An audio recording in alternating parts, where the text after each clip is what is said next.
Hey everyone, it's Mark. This is my recap for Pokémon Journeys episode 133, Project Mew. This was the 1218th episode of the Pokémon anime and the first one since Ash defeated Leon to win the Masters 8 tournament. Yeah, I'm not expecting as much hype and excitement for this episode, even though I thought it was a really exciting episode, and we even got a tease of what's to come in Generation 9. Let's break it all down.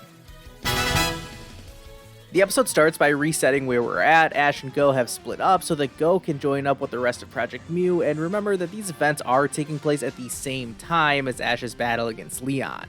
They take Project Mew's flying airship laboratory to Faraway Island, which is where you could catch Mew in the Generation 3 games. Apparently, the weather is so turbulent around this island that it's basically unreachable for most of the year except for a very small window during the dry season.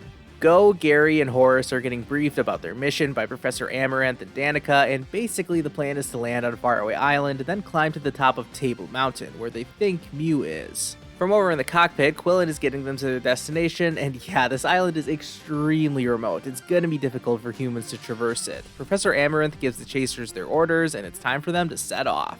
The island is teeming with loads of wild Pokemon of tons of different species, but Quillen is undeterred, leading the group into the jungle. To help guide them, Go pulls out an upgraded version of the psychic energy sensor he's used before. Apparently Project Mew helped upgrade it for him, and they're using the data Go obtained from back when he and Ash encountered Mewtwo. As they continue their trek, they ask Danica and Quillen about their research specialties. Nothing too fascinating here, but it is nice to get some more information about these two characters that we know very little about. Also during this scene, we got the first actual sighting of Mew here on Faraway Island, and it seems to be observing the chasers' progress from a distance. As they're crossing a river, a wild Swampert comes from out of nowhere and starts attacking them, but Horace says he has the perfect Pokemon. I thought this was going to be his Bayleaf, so boy was I shocked when Virizion came from out of the Pokeball. Whoa! They deal with the Swampert very easily, and Horace reveals that he caught it during his last trial mission. Which makes sense, that was when Go and Gary caught the two new Reggies, and we knew Horace cleared the other mission in the Crown Tundra. They eventually reach the base of Table Mountain, and things take a slightly sinister turn as they start to describe it, making it sound very scary and dangerous, which just adds in some tension since things have been somewhat jovial so far. Just as Go's sensor starts picking up a reading, Professor Amaranth tries to get in contact with the group, but his communication is cut off, and actually every single one of their devices stops working, which is not good news. I mean, even their Pokeballs aren't working anymore, which really sucks. They decide to push forward regardless, now being forced to rely on only Go's Grookey, Quillen's Weavile, and Danica's Azumarill, since they just so happen to be out of their Pokeballs already. Time for a tense scene of everyone scaling the mountain. Impressive that these guys are all so good at free climbing a rock wall. Things take a bad turn when a Skarmory comes out of nowhere to cut the rope that they all had been using to climb up, leaving this group on their own, separated from Quillen and Gary.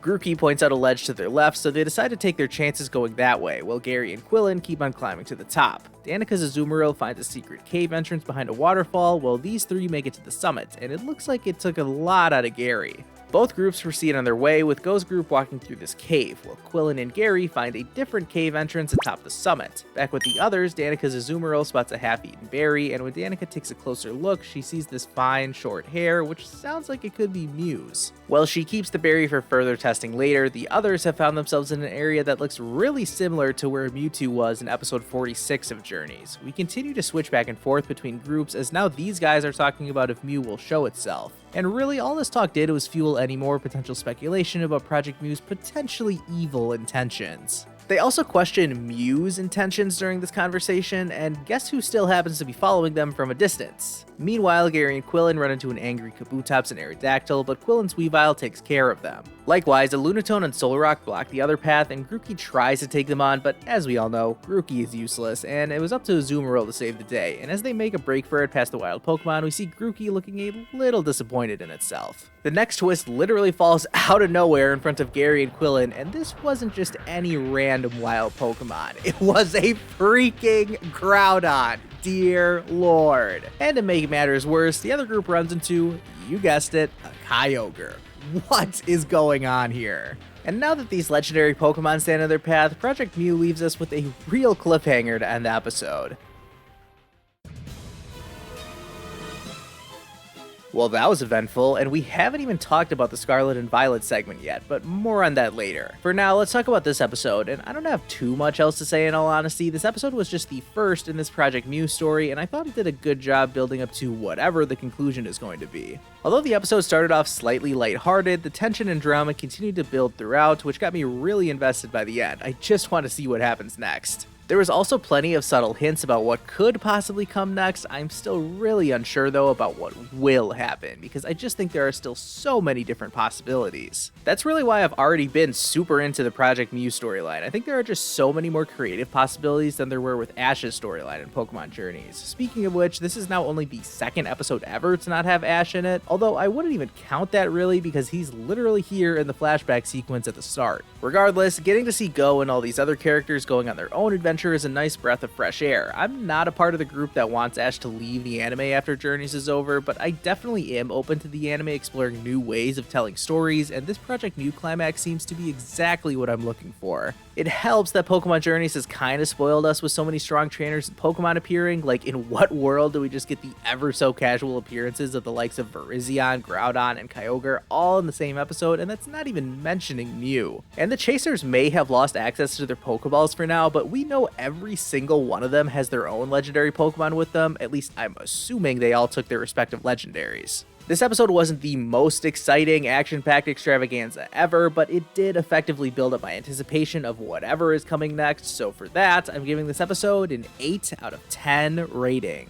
This was great stuff, and I am optimistic that the next episode can be even better. I'm not sure how they're going to get past these super ancient Pokemon, but when they do, it looks like it's all going to lead to a climactic showdown against Mew, and it might be a little bit of a raid battle by the looks of things. I'm not sure why Mew would be attacking them. My guess is because it's either A, protecting the Pokemon on faraway islands since humans aren't meant to come here, or B, it's giving them one final test since it knows what their goal is. Either way, it looks like it'll be a lot of fun. Let's move on to the short we got at the end of the episode, which was titled Championing the Evils of Truth and Love, Team Rocket Explorers. Obviously, Pokemon Scarlet and Violet just came out in real life, and usually the anime would be moving on to a new series at this point, but since Journeys is still wrapping up, these shorts are here to give us a taste of Paldea, and although it's mainly just Team Rocket providing their usual comedic relief, we do also get to see Sprigatito, and I'm guessing each of the next 2 episodes will give us Fuecoco and Quaxley sightings. Do I think these segments will actually lead to anything? Not really. I think they're just meant to be quick and easy pieces of content to go in line with the Generation 9 games, which I am really enjoying, by the way. You can click on the link in the description to follow me on Twitter, where I've been updating my experience playing through Pokemon Scarlet for the first time.